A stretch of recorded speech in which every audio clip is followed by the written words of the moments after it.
Hi,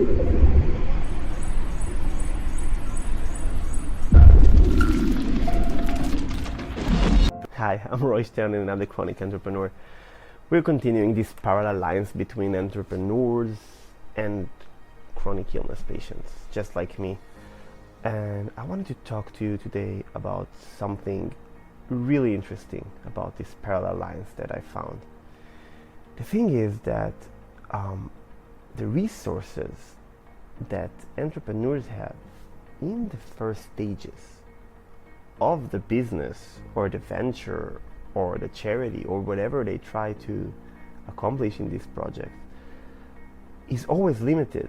So we have very limited amount of resources, and just like a startup, we need to kind of manage our budget or manage our energy. We talked about it in the last video, but I noticed that many of us chronic illness patients know very well to manage expectations and manage resources. Do we have to be strong all the time? Can we be vulnerable? As a patient with chronic illness, we often get kind of fatigued from our fatigue, but not only energetic wise, we are getting fatigued and tired because we need to manage expectations. And I found out that sometimes letting go is the best way to go. Do we really need to act strong all the time? What I found is basically that when you try to act stronger physically than you are, you waste so much energy. I woke up this morning, and I decided to make another video. I have it all planned out. I have a total layout because I'm a public speaker. I have a lot of topics I want to talk to. But basically, I'm totally drained. I'm not even sure this video is going to be edited into a big video going up to YouTube and IGTV. I just wanted to share with you this experience that basically sometimes we're too drained and feel empty. And in those days, I think the best thing to do is to allow ourselves to rest. But if those days are an excuse for you to stay in bed, if you can get out of bed, of course, I think that you should develop some sort of a routine, because routines really help us stay sharp and stay active.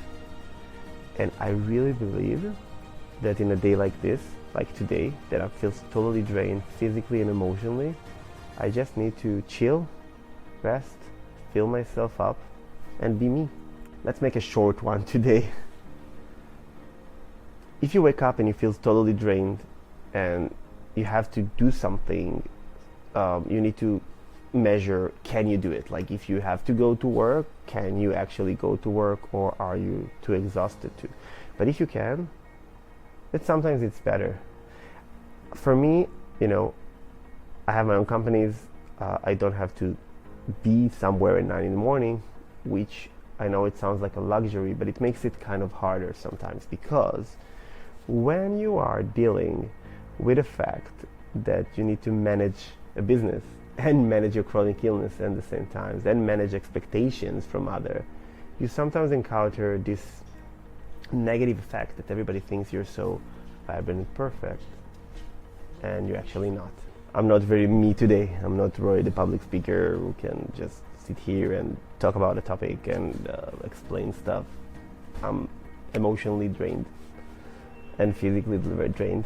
It's just so hard when you try to focus, and it's really hard. I think that stability is something that is so important. I have peers, fellow sufferers from my illness, that we are like this small family of Potses, and we have our WhatsApp group and Facebook group, and we always kind of meet when we can. And you can see the difference between those people who has this support system really solid in their life, and specifically in terms of a good partner to support you, and you can see the ones that are not, and it's a completely different way to cope with your illness. So I have two choices. I can stay in bed and I can do stuff. And even if I do something, one thing, like go to buy some groceries or meet a friend for coffee, there is a purpose to this day. And that's what I'm trying to say today, that see you next time.